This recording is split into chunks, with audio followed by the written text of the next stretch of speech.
I have a great time with my life, and I want to share it. I love living. I think that's infectious. It's something that you can't fake.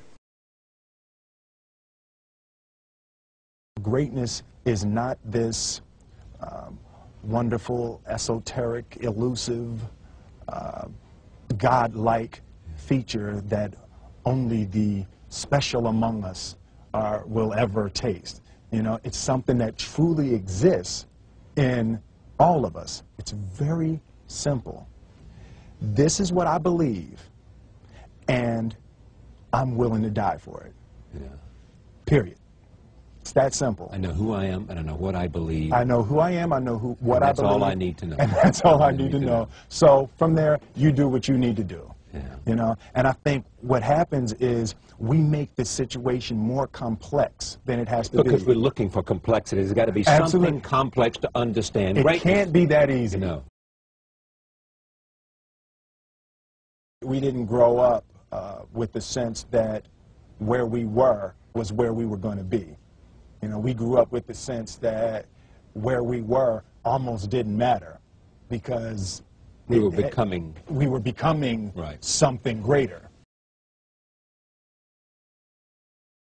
The separation of talent and skill is one of the greatest misunderstood concepts for people who are trying to excel, who have dreams that want to do things. Talent you have naturally. Skill is only developed by hours and hours and hours of beating on your craft. I've never really viewed myself as particularly talented. Where I excel is ridiculous, sickening work ethic. You know, while the other guy's sleeping, I'm working. While the other guy's eating, I'm working. There's no easy way around it. No matter how talented you are, your talent is going to fail you if you're not skilled. You know, if you don't study, if you don't work really hard and dedicate yourself to being better every single day, you'll never be able to communicate with people, with your artistry, the way that you want. So the only thing that I see that is distinctly different about me is I'm not afraid to die on a treadmill. You might have more talent than me, you might be smarter than me, but if we get on the treadmill together, right, there's two things. You're getting off first, or I'm going to die. It's really that simple.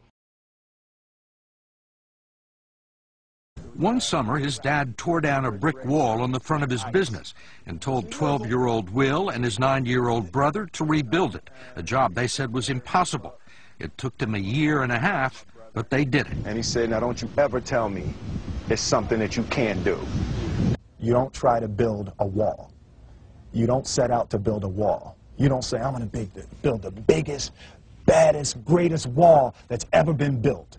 You don't start there. You say, I'm going to lay this brick as perfectly as a brick can be laid. And you do that every single day. And soon you have a wall. And soon you have a wall. you know, it's an idea that my grandmother always had, that, you know, if you're going to be here, then there's a necessity to make a difference. She always instilled the responsibility, the spiritual responsibility that you have to make every group you come in contact with better. I want to do good. I want the world to be better because I was here. I want my life, I want my work, my family, I want it to mean something. And it's like, it has, if you are not making someone else's life better, then you're wasting your time. You know, like your life will become better by making other lives better. I want to represent an idea. I want to represent possibilities. I want to represent the idea that you really can make what you want. One of my favorite books is The Alchemist, Paulo Coelho. And that's just, I just believe that. I believe that I can create whatever I want to create. The first step before anybody else in the world believes it is you have to believe it.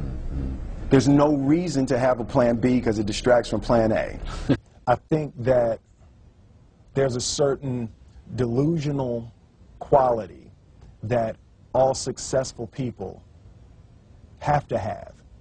You have to believe that something different than what has happened for the last 50 million years of history. You have to believe that something different can happen. Confucius said, he who says he can and he who says he can't are both usually right.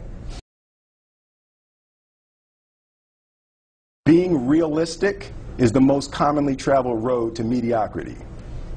Why would you be realistic? What's the point of being realistic?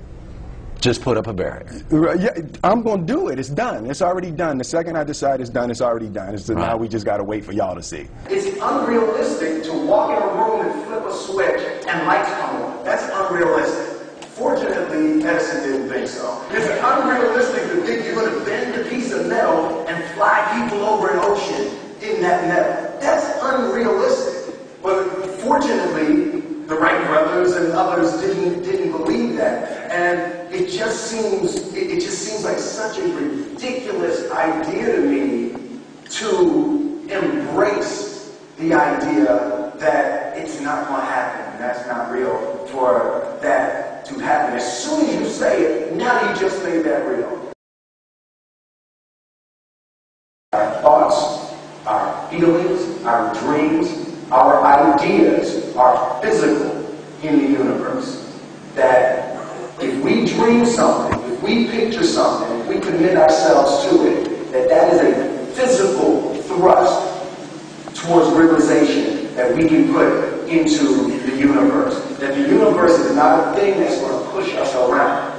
That the world and people and situations are not something that are going to push us around. That we are going to bend the universe and command and demand that the universe become what we want it to be. I study the patterns of the universe. There's a redemptive power that making a choice has, you know, rather than feeling like you're at effect to all the things that are happening. Make a choice, right? You just decide what it's going to be, who you're going to be, how you're going to do it. Just decide. And then from that point, the universe is going to get out your way. It's like it's water. It wants to move and go around stuff, you know. You know, there's a flow of the universe that I've grown to know just how to go with it. I realize that to have the level of success that I want to have, it's difficult to spread it out and do multiple things. It takes such a desperate, obsessive focus. You really got to focus with all of your fiber and all of your heart and all of your creativity. I'm motivated by fear. Fear. You know? Fear of what? Fear of fear. I hate being scared to do something. And I think what developed in my early days was the attitude that I started attacking things that I was scared of. It was Franklin Roosevelt said the only fear you have to fear is fear itself. Absolutely. Remember that? Absolutely. Yeah. You can't be scared to die for the truth. The truth is the only thing that's ever going to be constant. Don't ever let somebody tell you you can't do something. Not even me. All right? You got a dream, you got to protect it. People can't do something themselves. They want to tell you you can't do it.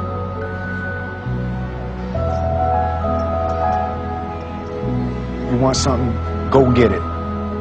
Period.